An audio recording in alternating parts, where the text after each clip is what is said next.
Mga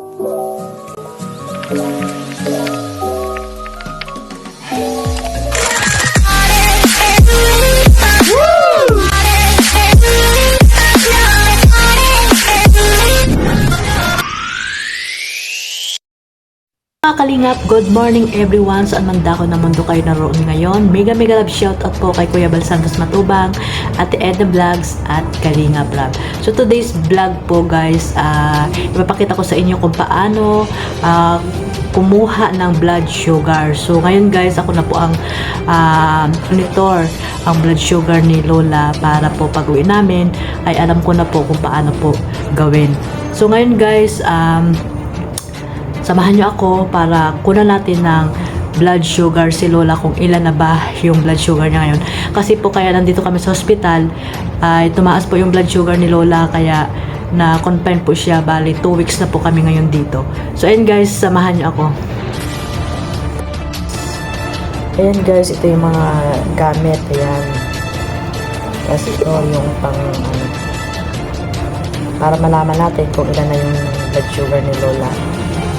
Ito yung mga needle niya, needle. Tapos meron siyang yung dito natin yung isusukat. Kukunin yung dugo. So ayan guys, no, first ay dito buksan natin. Pero nilagyan ko na kanina. Ayan guys, nilagay ko na siya. Ayan. Nilagay ko na. Ay, may ano yan, karayom.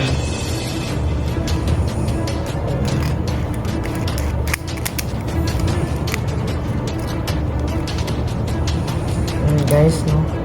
Tapos ito, nilagay natin ito dito.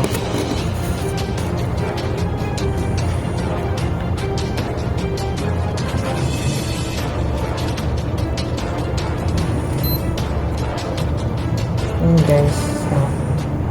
Wala pa siya. Ayan, kasi wala pang dugo. Dito nilagay natin yung dugo niya.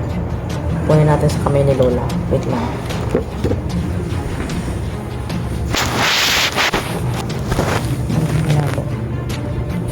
Ayan guys, kuha muna tayo ng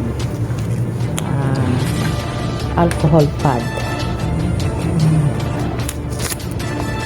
Alcohol pad.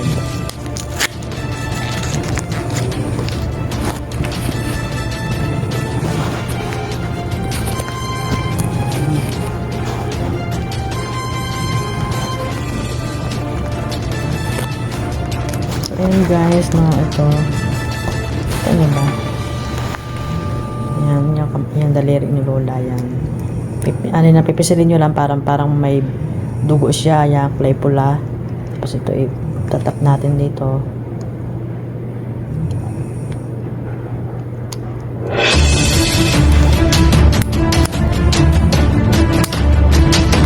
Ayan guys, ayan.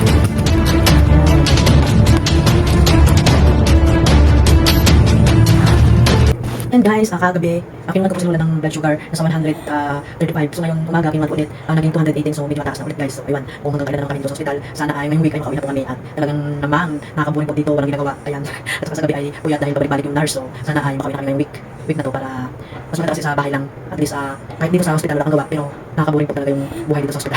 Kaya yung talaga dito sa hospital, mas maganda sa bahay lang. So ayun guys, maraming salamat sa inyo lahat. Bye-bye, God bless us all.